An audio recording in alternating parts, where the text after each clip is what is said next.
Hello friends, मैड्री IAS के daily current news programme में आपका स्वागत है। दोस्त, आज 6 जुलाई 2021 के बनने वाले सभी प्रश्नों पे हम चर्चा करेंगे जो हमारे आगामी प्रतियोगी परीक्षाओं में लाभदायक साबित होंगे। आइए हम क्वेश्चन नंबर फर्स्ट को देखते हैं। अमेरिकी अंतरिक्ष एजेंसी अर्थात नासा ने अपनी near earth object wide field infrared survey explorer यानी नॉइज़ टेलीस्कोप के कार्यकाल में कितने वर्ष का विस्तार किया है? तो फिर इस प्रश्न का उत्तर है 2 वर्ष का। आइए हम इसको विस्तार से समझते हैं। हाल ही में अमेरिकी अंतरिक्ष एजेंसी नासा ने अपने near earth object wide field infrared survey explorer नॉइज़ टेलीस्कोप के कार्यकाल में 2 वर्ष का विस्तार किया है। इस विस्तार के पश्चात नासा का यह near earth orbit hunting space telescope जून 2023 तक कार्य करेगा।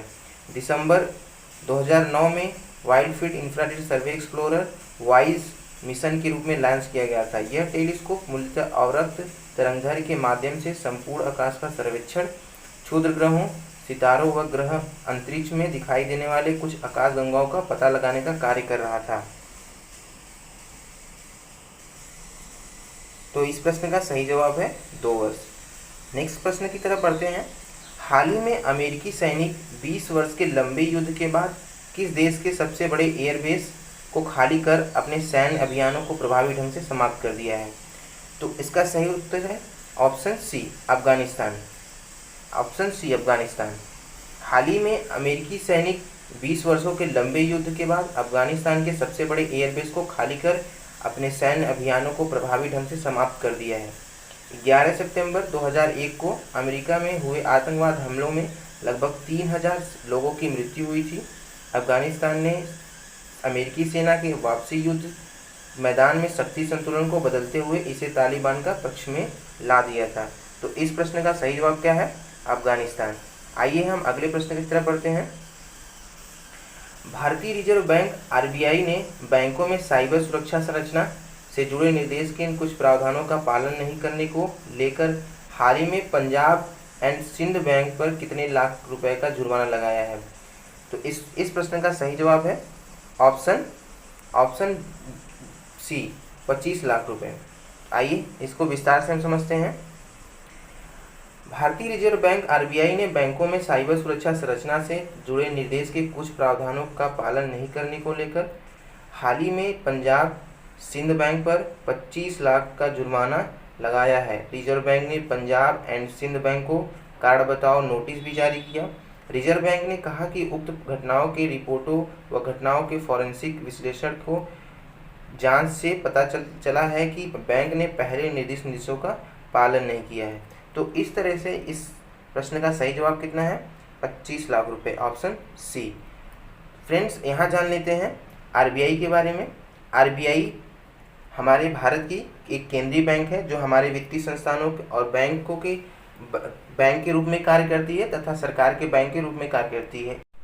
अधिनियम 1934 के अधिनियम के तहत तथा इसको स्थापित कितने में गए? 1935 में स्थापित किया गया था। तो इस तरीके से इस क्वेश्चन का सही जवाब 25 लाख रुपए। नेक्स्ट क्वेश्चन की तरफ बढ़ते हैं।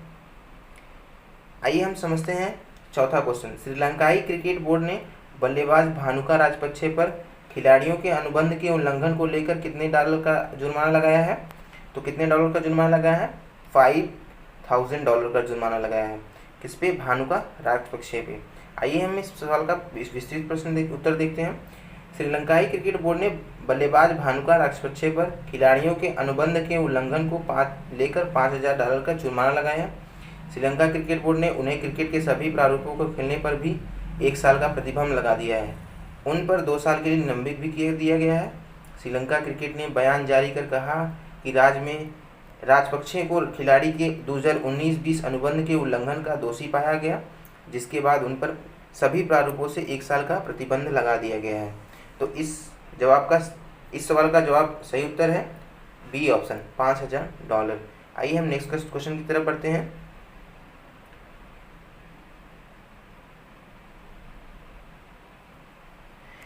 हाल ही में आंध्र प्रदेश और किस राज्य के सीमावर्ती जिलों में बढ़ते तनाव के चलते विभिन्न जलविद्युत परियोजना हाइडल पावर प्रोजेक्ट पर पुलिस बलों की तैनात की गई है? तो ये किसके किसके किसके बीच की गई है? तो आंध्र प्रदेश और तेलंगाना के बीच में की गई है। आंध्र प्रदेश और तेलंगाना को बीच में की गई। आइए हम इस प्रश्न का विस्तृत उत्तर देखते हैं। हाल ही में आंध्र प्रदेश और तेलंगाना के सीमावर्ती जिलों में बढ़ते तनाव के चलते जल विद्युत परियोजनाओं पर पुलिस बल की तैनाती की गई है। आंध्र प्रदेश में कृष्णा नदी प्रबंधन बोर्ड की शिकायत दर्ज की है। तेलंगाना द्वारा बिजली उत्पादन श्री सैलम परियोजना किस पे है?